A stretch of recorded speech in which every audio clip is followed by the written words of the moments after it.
I can't exactly pinpoint when in my life this happened, but at some point it went from hearing Mellissa McCarthy's name going, oh, that's really cool, she's a great actress, to going, oh god, I hope it's not one of those sorts of movies. So I thought I'd go on IMDb and try and prove myself wrong, but then I read the recent movies she's done and it's Life of the Party, The Boss, Tammy, Ghostbusters.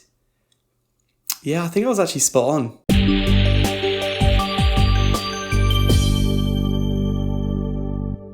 Okay, so Thunder Force, or Thunder Farce at this rate. Christ. Okay, so anyway, the story is Mellissa McCarthy essentially stumbles her way into accidentally taking this serum which gives her superhuman strength. And after leading a life of nothing but booze and boredom, she gets a chance to team up with her childhood friend to become the first crime-fighting superheroes. This is in a world where there are superpowers all around, but somehow all of them are super criminals. Not one of them has ever thought to become a good person. It's not great, to be honest. I mean, the best way for me to put this is, have you ever seen a movie which stars Mellissa McCarthy as the central role for the film? Where she plays this fat, clumsy character where she just stumbles her way through a story in a scenario which is clearly out of her element.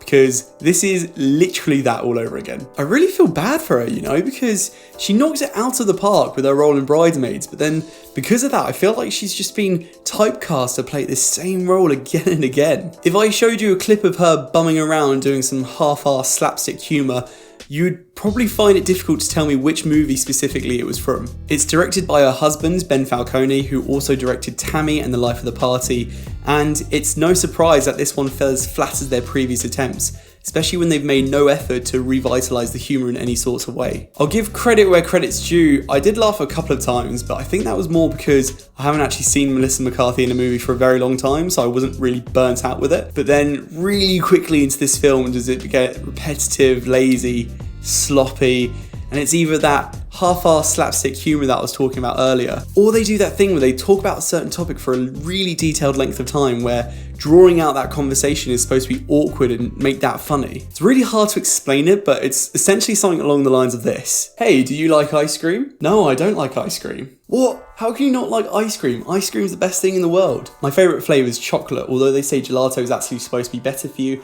I always thought that was just the Italians saying ice cream wrong, and you know, the Italians always do everything wrong. It's actually probably because my nan used to beat me with an ice cream scoop. Actually, yeah, that's probably why I don't like ice cream. She used to kind of force feed it to me when I was trying to rat out her having an affair with my father. And similarly to probably what you were just doing a second ago, you just sit there and cringe at all these long drawn out scenes which they think are funny, but it's really not. Octavia Spencer plays the other lead in this role, and it felt like she really didn't want to be here during filming. I've seen her act her arse off in other projects, and granted this script nor story gives her the opportunity to do so, but it felt like in every scene she was just reading her lines off pages. And she might have been trying to imitate what a really geeky, nerdy person would talk like, but it didn't really come off like that. And it's a shame because outside Octavia Spencer, we also get some really great supporting casts in this film. Bobby Cannavale, Pom Klementieff, and Jason Bateman. And man, I would just much rather watch these guys than the leading two actors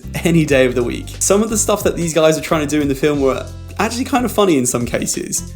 In fact, Jason Bateman playing a half crab, half man was probably the best thing I'm going to take away from this movie. Oh god, when it actually comes to the worst scene in this movie, there's way too many moments of Mellissa McCarthy stuffing her face in a grotesque way, which just makes you feel sick. There are easily 2 or more scenes with her guzzling down bits of raw chicken, which just is not entertaining. It is. I don't get why they decide to spend so much time on it. Far from being funny, it just made my stomach retch. I don't know if this film was made ironically to mock that superhero formula that we've seen a dozen times already, but if you're gonna do that, it has to be funny and it has to be entertaining. Because in this instance, it just feels like it's making a run-of-the-mill superhero story, which is taking pages out of other films' books, which are just far better and more entertaining to watch. In my eyes, this really isn't a good film, and it's definitely not worth the watch. Unless you're a really big Mellissa McCarthy fan and have enjoyed all of the other